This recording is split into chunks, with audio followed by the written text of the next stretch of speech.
get his side and stuff. Very inspirational. Super. Yeah. I hope as you move to Colorado, I hope he's able to stand the fold. Me too. Yeah. Great guy. So.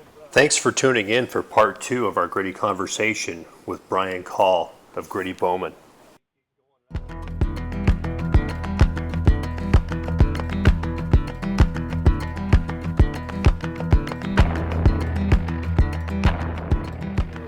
You got time for 2 more questions? Yeah. All right. Very good.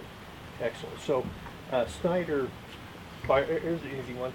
Who likes outsiders around less, Snyder or Anthony? Who likes outsiders around less? I would say Anthony. No kidding. Definitely. Anthony crushes Snyder in that department. Anthony's like huggable like a cactus. Yeah. As far as like having new people come to a hunting spot, they're both like on an... Aron is much more... much more trusting than Anthony, and Aron gets nice, like he gives himself away for free too much. He doesn't have good boundaries sometimes. Yeah. And so Aron will say, he'll share stuff with someone, and then they'll betray that trust. Anthony works in law enforcement. He's been a police officer and a detective and a fish and game officer. He's just much more careful than Aron has been. Aron's sloppier and and eager to help. Anthony is too, very eager to. Anthony's like one of the best people if you're going to call him and ask him for information about any area except his own. It's like, but both of them are and I'm as guilty as, I'm the worst of the three. I mean, by far, I'm probably the most trusting. Although, doing so much with Anthony, now I don't really, and I've made those mistakes where I've shared information about places and hunts and stuff and been burned. So now, I don't share anymore. Yeah, it's hard to blame. So it seems to me like we're at kind of a crossroads right now in hunting shows and film. We're at a kind of a tipping point here, not only with platforms, because people didn't realize in the old days if you had a hunt and show people thought you made it, they didn't realize you're paying a ton of money to produce and put a hunting show in the air out of your own pocket, right? Right. So now we're moving towards social media. All of us are using this platform, but there's a difference between the old style hunting show and the new style of film. It's in the film tours like Full Draw, right? Yep. And there's a difference in the feel. So I want to know where you see this going in the near future, because for me, and I've seen every Full Draw film tour except for the first one, and I've loved every second of it. Yeah. I've thought about the horns, made me cry like a sissy. It's a great film. I use emojis when I text like a 12-year-old girl, I mean, I'm pretty out there, right? I kind of wear my emotions on my sleeve. That's fine. But at this point, we can't all be Donnie Vincent, right? Yeah. We can't all just be super emotional, and it's all just about this pure experience. Sometimes you just want to see, you want to see frickin' Aron Snyder put on his big boy pants and go frickin' whack a bear with a recurve bow, right? Yeah. What's the fine line between that kind of emotional film production and old school hunting shows, and where is it going, in your opinion, as we move forward?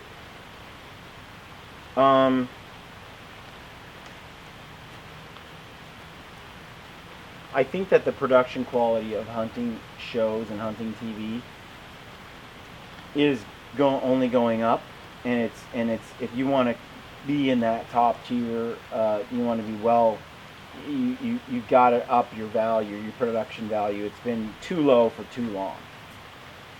Meat Eater is a great example of that higher level of production value.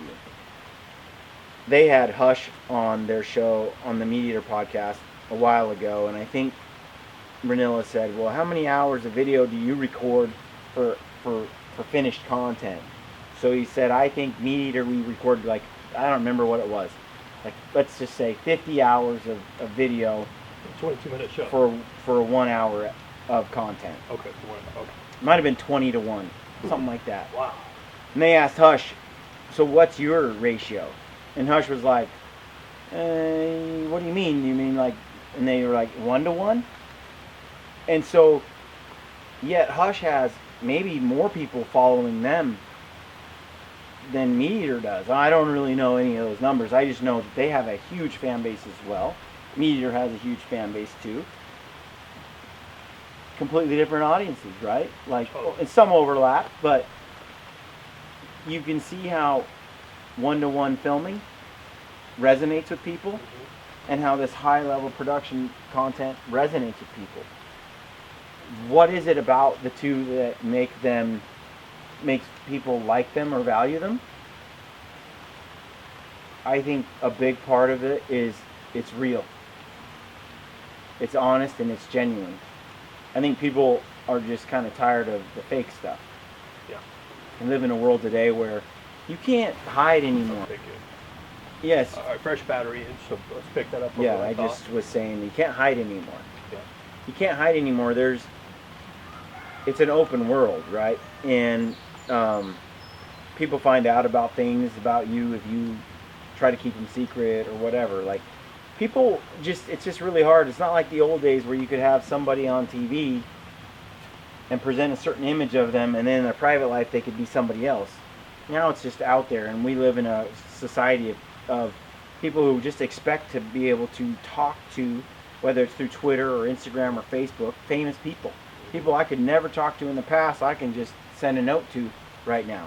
Doesn't mean they'll respond, but there's a lot that do. And so we live in a more transparent world than ever.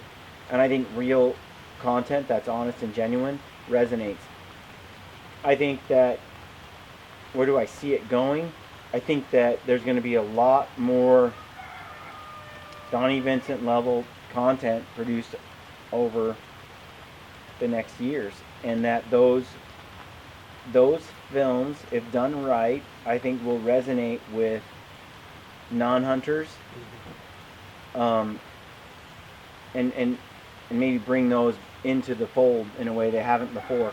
I think it will also change those people that are watching hunting TV and are watching it because it's the only game in town, and it's all they know really. That they're going to start getting into more digital content over time, and as they do so, they're going to get away from all that production crap that's in the hunting TV world. There's just too much, like, hunting TV stuff has been, I don't know. I think you got two camps of people who consume entertainment, like consume information. You have people who really want to learn something, be inspired, be motivated, and then you got people who kind of want entertainment. They just want to just be made to laugh, or see lots of glitz and glam pop-ups and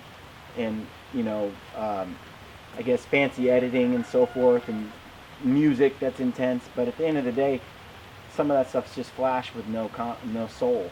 Yeah. And I think that there's just going to be a lot more soul in a lot of the stuff going forward. At least for those shows that are the most influential and have the most impact to people. I just think hunting TV's dying in a way. You still have your audience of people who value some of the typical stuff, but I think it's just losing its the shows that I watch. I watch Randy Newberg because it's real. Randy just being Randy. I watch Runella. I watch Solo Hunter, Remy and Tim Burnett. They're just like, went here, did this, did that. Here's my adventure. It's just real stuff. So other shows that I don't watch are sort of the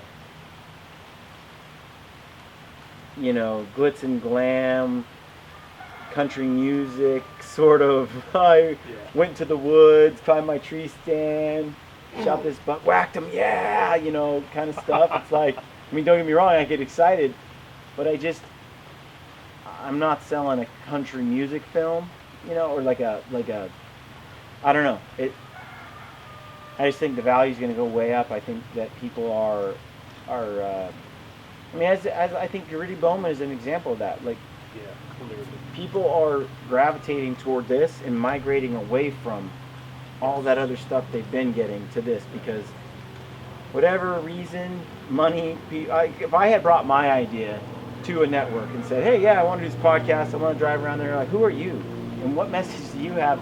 And no one's going to listen to that. Right. And why do video podcasts? Stick with audio, and your films are kind of, where's your production crew? Who's you going to do your editing? Where's your team? Where's your pro camera guy? All that stuff.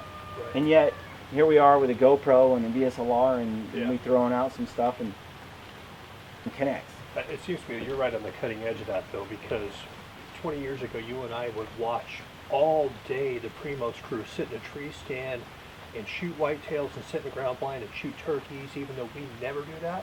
Because that's all that was on TV, and that was awesome. Will Primos is super cool, and that was fun. Yep. And now it's migrated to the point where you're right on you're moving that forward. And Randy Newberg, for an old guy, he's pretty savvy because he talks about he's done it the same way. Yeah. Your kids and my kids, they'll never have a satellite or a cable bill. They'll never watch that. Yeah. They'll see Gritty Bowmen on their phone. Yeah. No, there's no doubt. I think with Primos, love Primos films. I still watch tons of Primos films. Yeah. And I love that stuff. I think, though, that it's about storytelling. Stories have powerful. They're powerful. They share ideas and things in a way that, like a montage of kill shots doesn't, right? Of elk call-ins is a little different. It's cool to see that exciting moment, have the elk run in for the bugle, shoot it, and see people's emotions and excitement, and it's over. But I think people are craving the whole story, and they want to connect. Like, when I watch a show and I don't know the individual in the show, there's no context for that person. Now, if you watch Mark Brownlee go out and shoot an elk now, how powerful is that show to you? Everybody would be so geeked for that guy because they know what he's gone through for years. Aaron shooting a bear with his recurve? Yeah, everybody expects that from Aaron. But a recurve? I mean, that's all new, right? I mean, people do expect it, but should they? And I think that him doing that, though, is something that people are rooting for. Yeah, there's a lot of haters who want to see him fail, but there's a lot of people who are rooting for him. Well, the fact that people know Aaron the way they do, that they've connected with Aaron the way they have, when he experiences success hunting a bear with a recurve, they experience it way more fully than they do when they don't know the guy on the level they know him now. Yeah, we followed the story. Aaron's such an exceptional outdoorsman and hunter. You just expect he's going to go kill whatever. I don't care, elephant, giraffe, bear. He's going to take a self-pull out and do it. Right. For Brownlee, you followed that story of trying to learn how to shoot a bow and going on hunts that were unsuccessful, and that we've all been there. Yeah. And it just felt that suck. Yeah. It embraced the suck, but if you didn't know Brownlee like you do, through podcasts and interaction and observation and him sharing his passion in the media that you've consumed it in, if you didn't have that and you watch this Scottish guy go out and hunt, you'd like it and you'd be like, that was really cool, but it wouldn't have the depth that it has now because people were able to know you on a deeper level. I think that's where it's going, that people want to know someone on a deeper level, and so when they follow their successes, they have more value to them. Yeah. I'm looking forward to seeing you next year at the DHA Rendezvous in Montana because, I kind of know you now. Yeah. Everybody has a relationship with you that they've built up through 100+ episodes of Gritty Bowmen. You don't know those people. Yeah. So that's got to be awkward when 30 people come up to you and they're like, hey, Brian. It is. That's been like and I heard this from Joe Rogan. I heard this from people who were in movies and then were on TV. Yeah. They're like, yeah, when you're a movie star and you've only been in movies, people don't act like they know you. Like they look at you across the hall and they sort of like they see that you're a movie star, and then they don't approach you. They're like, once you've been like on a TV show or a reality thing and you're on it week after week, they're like, they just walk up to you and they're like, hey, I saw your last show, I loved it, because they really feel like they know you. Yeah. And they do. They know you on another level that they didn't when you were in a film. And it's with podcasts, it gets that on steroids. Because, look, I mean, I've got like 140 something episodes, average an hour, hour and a half long.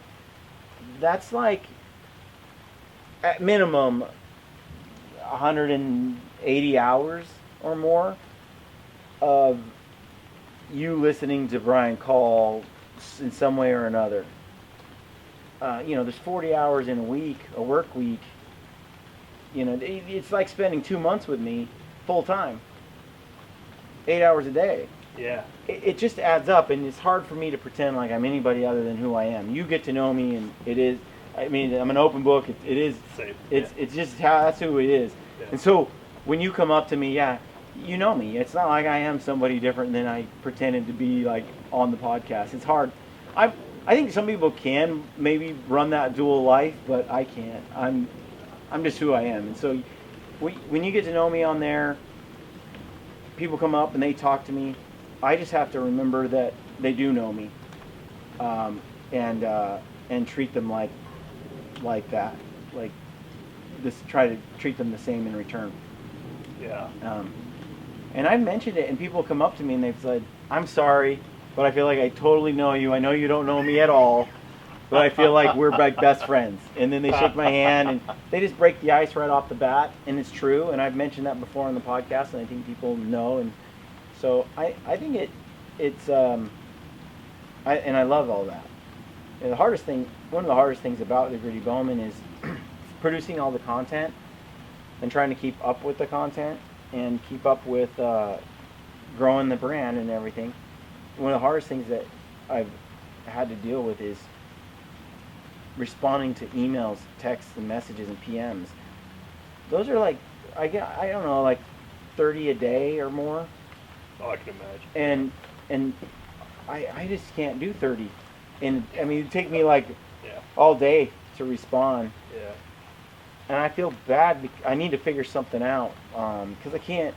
So I built up, like I have some I flag, and I'm like, I'll get back to those. But then I get new every day, and so Yeah. I'm literally thousands of emails and messages behind, and if I did take the time to respond to a lot of those, I have a hard time getting back to getting the content out that they're wanting. Yeah. So I try to read those comments and really follow, and then do shows about that content. Like if they're asking questions, I'm actually trying to figure out how to get the shows to be searchable and stuff, because it just grew fast, and now people come on board and they're like, I really would love to have a show on on shelters.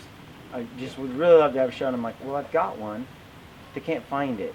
It's very difficult to sort and try to find shows now. And you read all those titles, and the titles are clipped off, and so we're trying now to find to categorize them in groups. And Yeah. so Katie actually is looking for a way to have the listeners tag and put things together for us. So as they come across a show, there's a way that they could actually tag it and build that library together. That's got to be huge. I can imagine you probably get 10 messages a week that are like, bro, here's what I got in my backpack. What should I add or take out?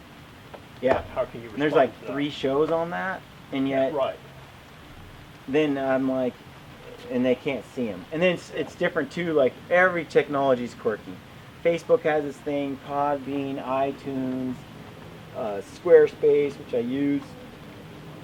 Technology's amazing, and also like you're like, who designed this? They're both kind of like with right now on iTunes you can only see the last 99 episodes. So all my earlier episodes fell off the list, and we found that out about 3 weeks ago, and now we're trying to fix it. Well, So they go to YouTube and they can see it, but a lot of people, they want to listen to it while they're driving. yeah. That's a thing. Now, I love YouTube. I wish Newberg would do more of that, and starting to get there. Yeah. That's fantastic. But I've caught myself at times, and this is so stupid, but I've almost DM'd you and Cody Kell in the South Talks when I got going to the Deschutes. I spent a lot of time in the Deschutes Canyon. That's 100 miles. Yeah. So I'll go to my iTunes and I'm like, oh, dude, I've already heard these. And I've caught myself almost DMing you before going, when's the new episode, man? I got to drive. I know. And I'm like, what are you doing, idiots? Oh, dude, I get him all the time. Like, I need a new episode. Where is it? In the last few weeks, because of moving and selling the house and going to Colorado and relocating, I've done 1 or 2 episodes a week, down from 3 or 4. And yeah, I'm getting a lot of. I'll get that production level back up again. It's just it's just tough. Yeah. And when I was achieving that, I had my brother and my sister really working, on the side, helping me crank that content out. And but they've got some other things going on right now. So again, it's like I don't want to be the bottleneck. I got like a terabyte of podcasts recorded that I haven't published. And so it takes a team. And my sister's my biggest fan, and my mom's real close too. But Awesome. they're tremendous help. So she's got 5 kids and a family and other responsibilities and priorities as well. So it's a thing, but That's great to have that content backlog, though, so when you go for a 2-week hunt, you can still have fresh, content out there. That's awesome. yeah. That's good. All right, well, I've got to pick up my wife. I appreciate this. Before you go to Colorado, I'd love to invite myself over to do a couple more. Yeah. So we can talk for hours. I'll be here for a few more weeks, so Outstanding. I'll be gone a lot of weekends. Yeah. I'm going to the Total Archery Challenge in Big Sky, and I'm doing the one in Snowbird, Utah. Excellent. So Montana and Utah, and then I've got a couple other events I'm going to as well. Got the Train to Hunt and Full Draw Film Tour. So it's going to be busy weekends, but weekdays aren't bad. Outstanding. Thanks, Brian. I appreciate you. Thanks. Thank you Appreciate very it. much.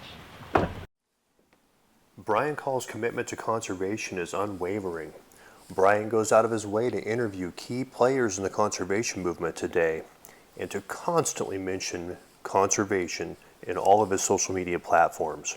When Brian and his wife make a decision to donate dozens of shirts to a Full Draw Film Tour event partnered with Backcountry Hunters and Anglers to be given away, Brian and Suzanne have made a decision to give away money that could have been in their retirement accounts, their kids' college funds, or just plain family fund money. That commitment to conservation is incredibly important, and that's why Brian Call is important to me. Please go to backcountryhunters.org and join in and help make sure that public lands stay in public hands for generations to come.